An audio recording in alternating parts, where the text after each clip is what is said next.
Iran ও ইসরায়েলের মধ্যে সংঘাত গড়িয়েছে পঞ্চম দিনে। যে কোনো সময় এই সংঘাত মধ্যপ্রাচ্য জুড়ে ছড়িয়ে পড়তে পারে বলে শঙ্কা প্রকাশ করেছেন বিশ্লেষকরা।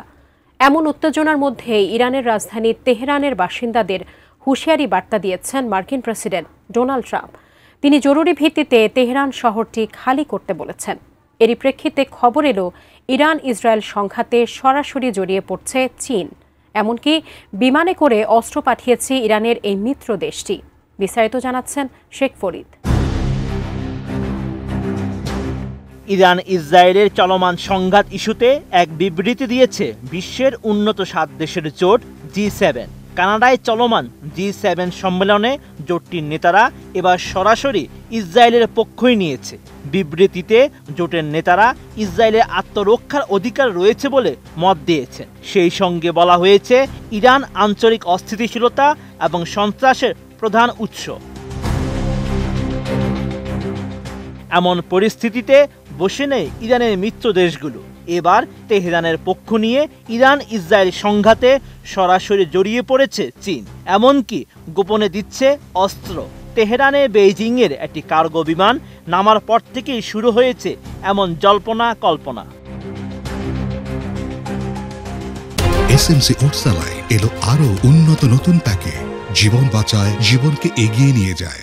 ভারতীয় গণমাধ্যম ইন্ডিয়া.com-এর দাবি, ওই বিমানটি আকাশে থাকতে ট্রান্সপন্ডার বন্ধ করে দিয়েছিল, যাতে রাডারে সেই বিমানের অস্তিত্ব ধরা না পড়ে। সেই থেকেই ডানা মেলেছে নানা গুঞ্জন। এভাবে ট্রান্সপন্ডার বন্ধ করে ওই বিমানের অবতরণের ঘটনা গোপন কোনো অভিযানের দিকেই ইঙ্গিত করে বলে জানিয়েছে গণমাধ্যমটি। ইরানের সঙ্গে চীনের সামরিক ও কৌশলগত সম্পর্ক রয়েছে, তাই ওই বিমানে সামরিক অস্ত্র বা নিষিদ্ধ কোনো পণ্য থাকতে পারে বলে ধারণা করা হচ্ছে। এরই মধ্যে ইরানকে হুমকি দিয়ে রেখেছেন মার্কিন প্রেসিডেন্ট ডোনাল্ড ট্রাম্প। তাই এমন পরিস্থিতিতে চীন যদি সত্যিই ইরানকে সহায়তা করে থাকে, তাহলে তা হবে যুক্তরাষ্ট্রকে সরাসরি চ্যালেঞ্জের শামিল।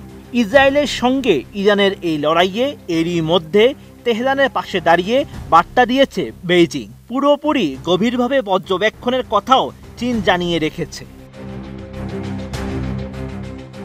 বিনা উস্কানিতে গত 13ই জুন গভীর রাতে ইরানে অপারেশন রাইজিং লায়ন শুরু করে ইসরায়েল।